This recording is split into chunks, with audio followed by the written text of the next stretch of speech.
Hi, I'm Donna Jordan from Jordan Fabrics. Today we're going to be making a quilt from a jelly roll. We're going to use a cozy quilt design pattern today. I've had one in mind called chain letter. That's what we're going to do.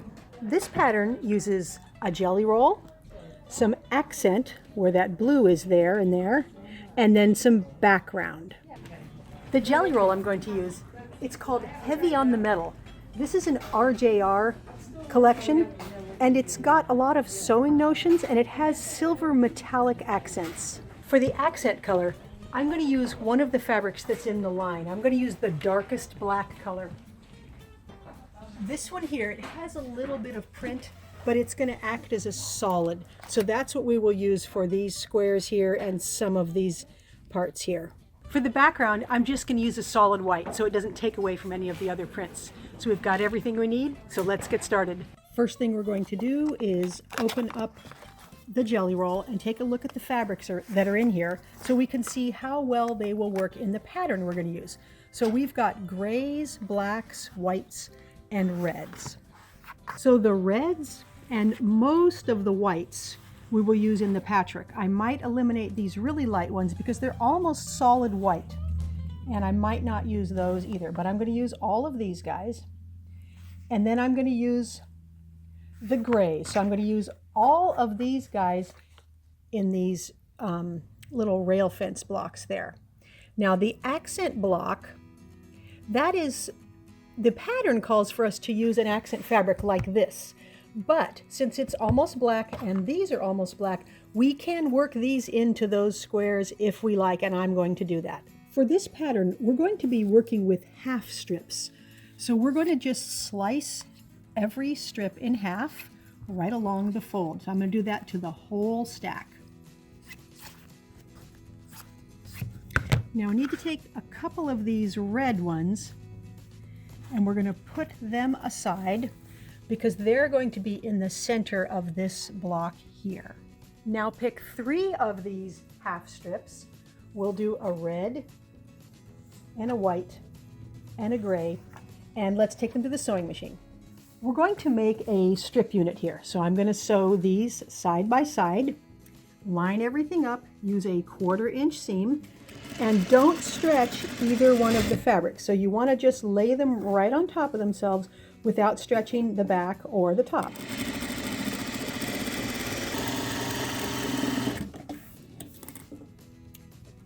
Finger press this seam towards the white, which is going to be the center strip. So open it up and then pull either your fingernail or the pad of your finger right down that seam. So I'm kind of pulling it with the palm of my hands here and then pressing. And that keeps it in place until we get to the ironing board. Now we're going to take this last strip and stitch it on using the same method. Don't stretch either one of the fabrics.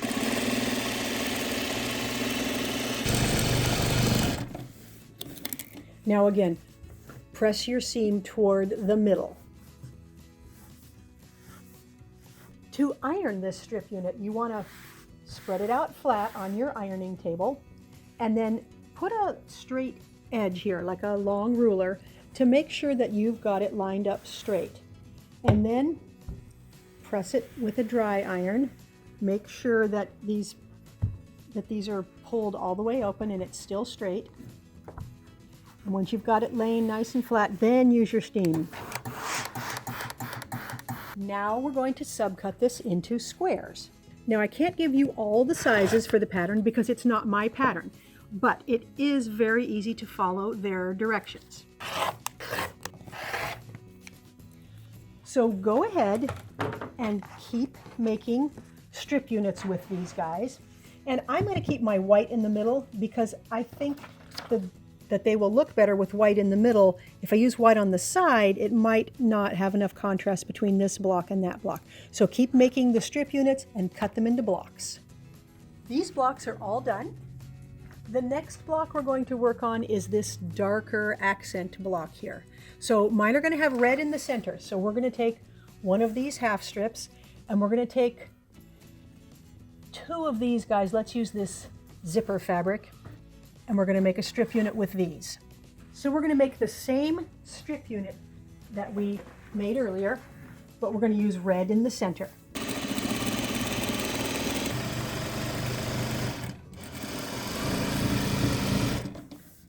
Now for this strip set, I'm going to finger press all of the seam allowances to the outside. Now this also gets subcut, but the pieces are a little bit smaller. Now that these are cut, we're going to want to take a few more of our dark accent pieces here, and we are going to subcut these so that they are the same length as this unit right here. Now we'll take these back to the sewing machine.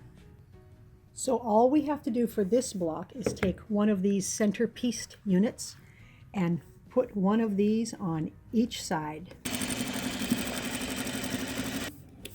Press the seam away from the center, turn it around, and stitch the other one on. All of these blocks are done. Now we need to cut some of the white background.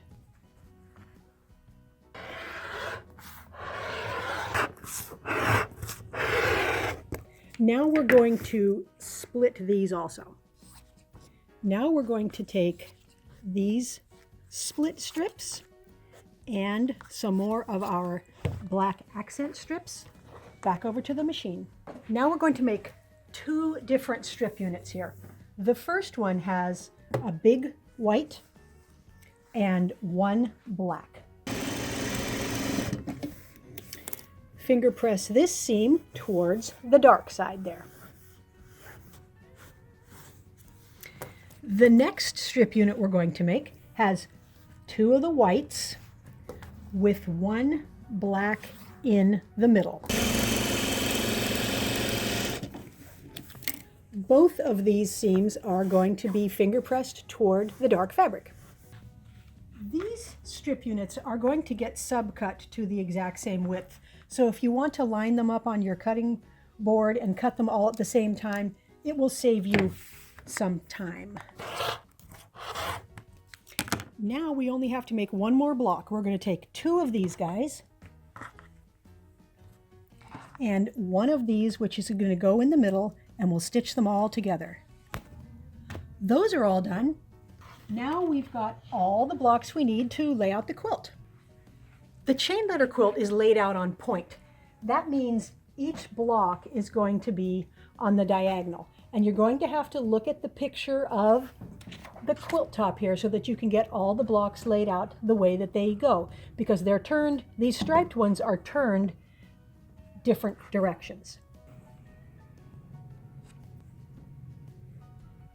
I have all of the blocks laid out. The last thing we need to do is fill in all of these edges with corner triangles. So we've got big ones that will go all the way along the sides. And then we've got four littler ones here, and these are going to go in the four corners of the quilt. Now, to sew this together, because it's on point, your rows don't go up and down. They're on the diagonal. So this is actually the first row, this little triangle.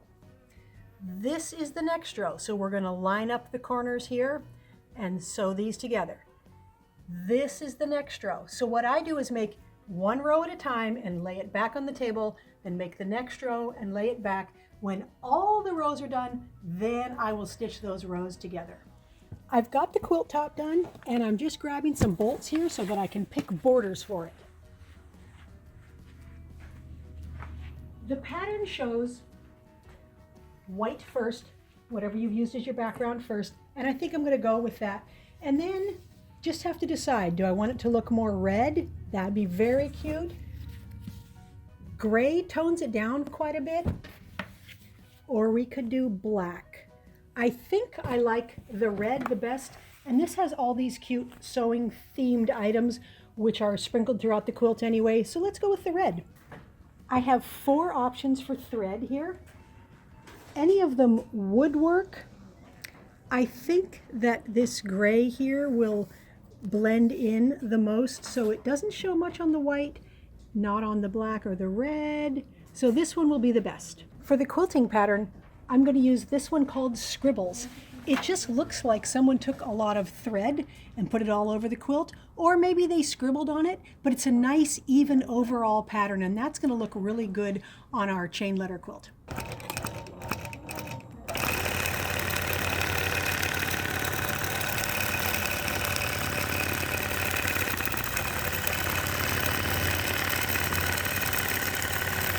The chain letter quilt is all done. I love it in these bold colors, the black and the red and the white. Just make that pattern just stand out. So you can see these long lines or chains with that dark accent fabric. And even though I used some of the dark strips from the jelly roll, you could use just one accent fabric for all of these spots. That scribble quilting, it gives it a nice whimsical look. Let's see if we can see it from the back side here. I've got the zipper fabric here, and yeah, that does look really fun there. So this quilt went together quite fast, even though there's 3 different blocks. Each block did not take very long to stitch up. It turned out 64 by 84, so it's a twin size. Nice, good, bold project. Thanks for watching our tutorial today on the chain letter quilt. We hope you enjoyed it. Now we're going to have another giveaway. We have all these quilts here to choose from. Let's do this blue summer breeze quilt. I'm going to take it over to the table, spread it out so you can see it. We did a video showing exactly how to make this. It's a really fun process. There's just one block, but the whole quilt then has a secondary pattern that looks like stars. So it's very easy to enter. This is a nice throw size. Just go to the link below that says giveaway and put in your email address and your name, and you could be the winner. Happy quilting!